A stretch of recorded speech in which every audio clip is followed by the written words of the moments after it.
People don't fall in love with products. People fall in love with brands. Don't think of a product to sell, but think of, guess what? The story to tell. Daniela, it's me. I have the story. First thing not to say, please, my product is the best. Let's create a customer experience. Empower and engage all your employees. I can't wait to get on the new project soon to do.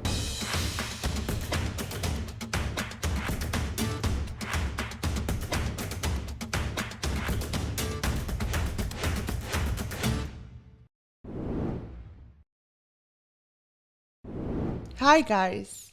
I love this phrase that I always tell my clients. People don't fall in love with products. People fall in love with brands. Do you know there is a big difference between a product and a brand? Products are being built and developed in the factories, or being developed by the software engineers, or grown on the fields, where brands are built in the mind and hearts of our customers. Products, they have their own life cycle. They are born, they go through maturity, they die. Brands could live forever, hundreds of years. Remember the brand like Coca-Cola, IBM, and so on. Products could be replaced by something cheaper. Brands is very difficult to replace because they're unique. They have an emotional connection with customers. And I really wanted to take this topic forward. And therefore, I invited professional in products and brands, someone who's seen millions of brands around the world. Her name is Daniela Rossi. She's a former senior vice president for buying and merchandising for different brands. She has been in this field for more than 20 years. Daniela, thank you very much for finding time and for coming to this podcast. I really appreciate it. Well, thank you, Nina. It's a pleasure to be here, and thank you for these wonderful words of introduction. Make me feel a bit old, right? Let's say senior in a professional way. 20 years seems a lot. It's a long journey, but a wonderful journey.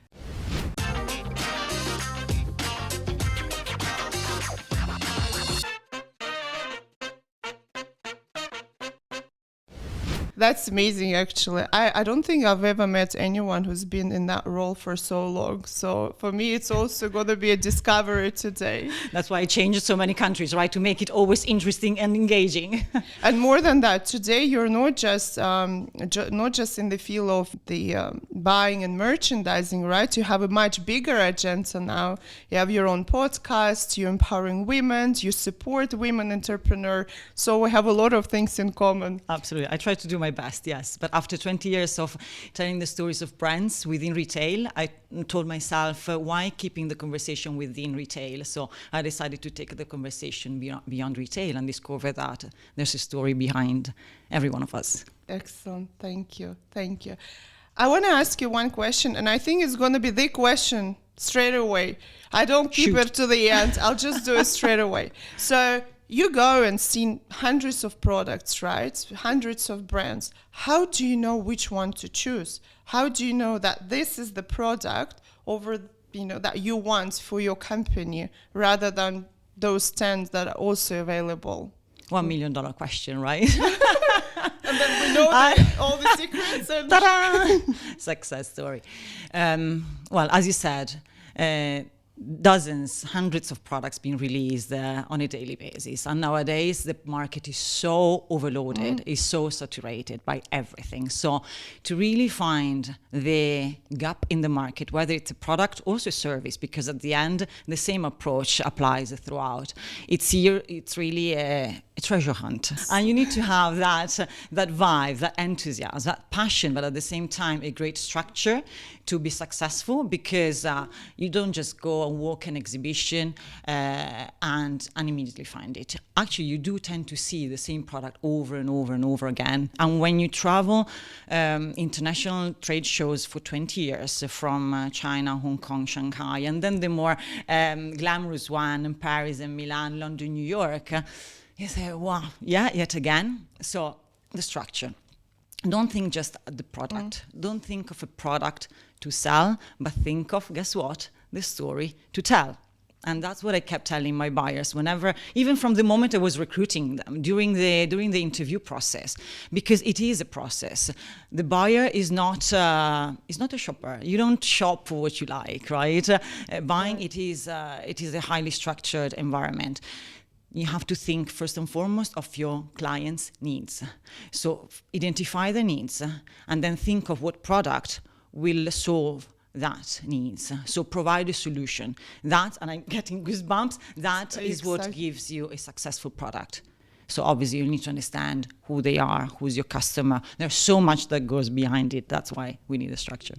And this is so amazing because it's exactly aligned to what I go around and preach. Like-minded women. Like-minded women connect. It's so true. It's really, it's about your customers, number one, right? What they need. Absolutely. What they need. And then the storytelling. And then I have structure to that. Yeah. I know you work in Australia, in Europe, and the Middle East. Is there a big difference in terms of the customer's mentality?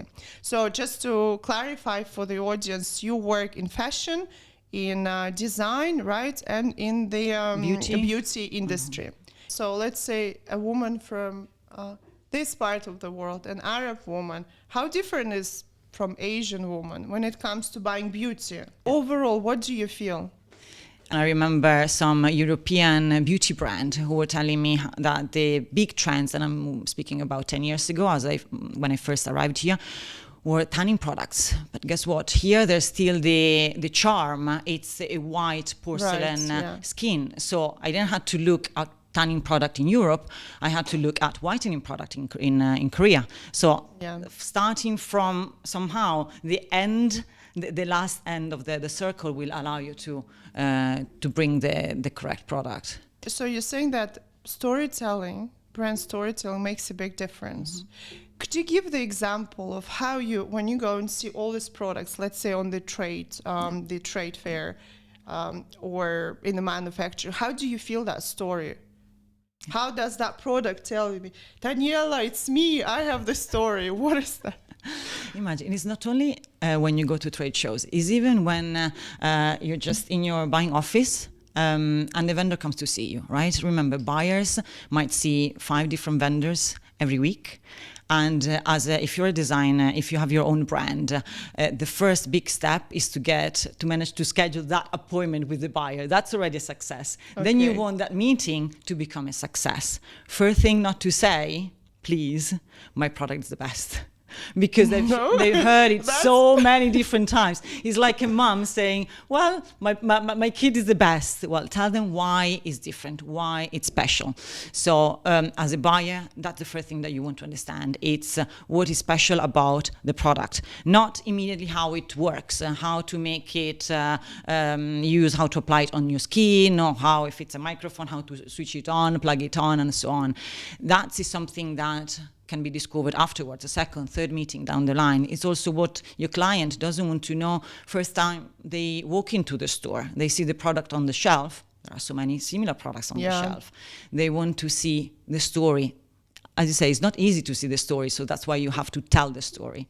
Yeah, and in different channels, right? So it's the story. Story has to go through everything, through the design of the product, packaging, social media, how you communicate everything, and the person who brings that product to you. And be consistent. So be consistent from your social media channels to your product. You said it right, so the packaging. Now you see more and more retailers using in-store videos.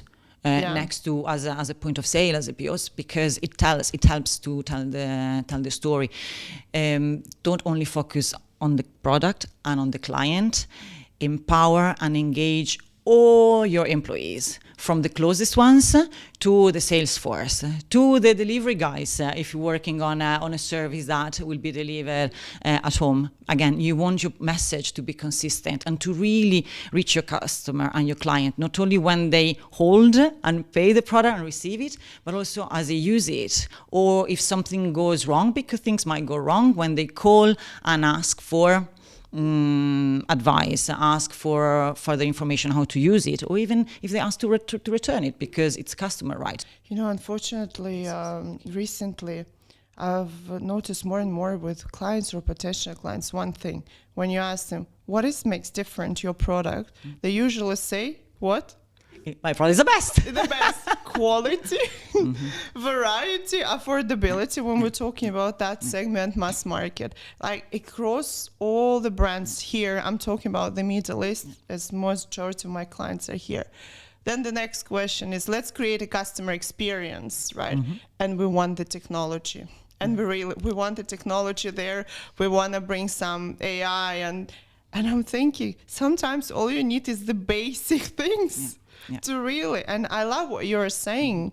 It's consistency is making sure that everyone in the company knows what they're selling. Absolutely. And it's not just that down to the finance department, because there are departments we tend to forget, right? Accounting, finance, legal. They feel isolated. So empower them, engage them. You want them to, each one of them, to speak the same language within the organization. It's not always just about marketing, guys. As much as we love you guys. Product development. Were you involved before in product development? Well, I studied Chinese, so that goes way far, 1996. I taught myself, well, I want to travel the world. I'm not good at math. I hate math, actually. So China was the big new market. So I said, okay, I'm going to study Chinese. And I ended up right after university to not only to trade exhibitions in Canton, Hong Kong, Shanghai, and so on, but actually mainland to the factories, just by myself with no phone back then, just a very heavy computer. Actually, probably didn't even have the computer. It was a camera, the actual camera with the developing products. So from my first employment was in a gift import-export company of gift and tableware. So from candles to fragrances to dinner sets to whole cushions, bed sheets. I learned so much because obviously I didn't have technical experience, but by being in the factories, I learned so much. You've seen it all? I've seen a lot, definitely. And seeing these products so disregarded because it was just cups, right? These tiny cups, I remember still 25 cents each. Then they would end up on the shelf for €2. Actually, we still had lira in Italy, so that was long ago. So I asked myself over the years, what makes these worthwhile, what makes it worthy, what makes this different? Because at first, import-export company, large quantities, it was all about building containers, filling up containers loads of product. And that's really your products without a soul. You can bring in a story at every single point, because otherwise there's no difference. Yes. So I remember working with a publishing company to identify some big paintings from Van Gogh, Renoir, etc. So amazing. I remembered everything I learned at college, and then apply them on these cups that otherwise would have been just ordinary cups with just an ordinary pattern or design, and they became collectibles. So you turned just one single unit sale into a multitude, into a proper range and collection. And that was year 1, year 2, year 3. So you build loyalty, you build trust, you build education, and all from just an ordinary cup, 21 cents cup. And I've noticed here, so I've been here for 26 years, and I've noticed the evolution of retail here. So before it was exactly that. We go to China, we get some products, we put our margin on top, and we sell them, and everything was sold because there was no really a lot of competition. Couple of days ago, I went around one of the shopping malls that has more mass markets, and I was shocked. Even I usually go shopping, but this time I was shocked. It was all the same products, just different names on the storefronts. Overloaded, absolute clutter. That's the real competition. What I feel now is not so much even the brand next door, is the clutter that we live in with number of products. And I think now, I don't know if you feel, especially here in the Middle East, the whole rethinking of retail for local brands, I'm not talking about the rethinking of from the trader mentality, more to the brand building mentality, value creation, I think is essential in order to survive. What changed, not only the market, but even the client. So the client nowadays is more and more savvy. It's highly educated when it comes to product. Yeah. They tend to come to the store. They tend to land on your website already knowing what they're after, because they've seen it on social media. They've seen it on TikTok. I see it even just my own daughters. They're so highly educated on everything. To make the product unique, you have to come forward and might sound again tell your story, because that's what makes the product unique. From, I don't know, the blouse you're wearing to jewelry we might be wearing. You want it to become a statement. You want, when someone compliments you on the blouse, you want to say not just in which shop you bought it, because everybody could go there and buy it. But you want them to know, oh, well, actually, it was designed by X and Y, following an inspiration because, I don't know, they went on a trip and they were inspired. So it has to bring some sort of emotional connection. Does this apply also to the mass market brands? Because I hear sometimes argument that, oh, but that's more for the luxury brand. They need to care that much about the connection. Mass market is about filling up the shelves, calculating the square meter sales and so on, and give the variety to the customers. And I know you worked in the mass market and premium segment. Yeah. Does this apply to mass markets? Of course, mass market is not niche is not mass market, but you can identify some niche collection or build some capsule collection and bring them into the mass market. This is what we've done very successfully in London back then. So huge company, omni-channel company in US, UK, Japan, Germany, and then also Italy. Price point was crucial for them in order to hit the volumes. But after 20 years in the country, after 20 years of very loyal, stable customer base, they needed something different, because, of course, you can't keep selling everything always the same, but you need to evolve. That's 100%. So I was given this mission impossible and trying to elevate the positioning to create a capsule collection. You can do everything internally, no matter how big your and structured your organization is. So we went and closed a partnership with who was back then a hero, really a wonderful, incredible female entrepreneur, very important designer, Kelly Hoppen, who worked with big names. Walked into her fancy, beautiful studio in Notting Hill, and she was capable together to develop a range that could bring her ethos, her aesthetic sense, but for the mass. Obviously, everyone had to work on margins. We had to scout for factories that were able to meet her standards and the company targets. Everything has to make sense. Also, from a financial perspective, we ended up in Portugal looking at bed sheets and linen, etc. But it was beautiful, absolutely beautiful, and it worked. It really worked, and I believe she's still on air. Wow. That's very inspiring. I feel like I can't wait to get on the new project soon to develop for the local retailer here. I want to ask you 3 questions, really. So these are more for, let's say, retailers, local brands here mainly. Okay. 3 things. Number 1 is, in order to be successful retail brand, what do they need to do regularly? The other thing, what they shouldn't be afraid of, and then what they should really stay away from. Let's go for it. So what to do? Evolve. Remain true to yourself always, but evolve, because we all need to evolve, adapt to the times. Don't be afraid of problems, because today problem is certainly smaller than tomorrow problem. So face the problem as they arise. And stay away from. Don't try to be who you're not. So obviously look at others because you need to be aware of the market and the competitions, but don't try to be who you're not. Don't emulate others because what works for them might not work for you. This is amazing.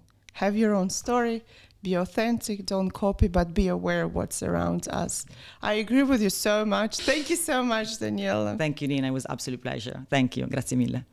I had goosebumps the whole thing. Woo! I wish I take you with me everywhere. They recorded to all the potential clients. Really.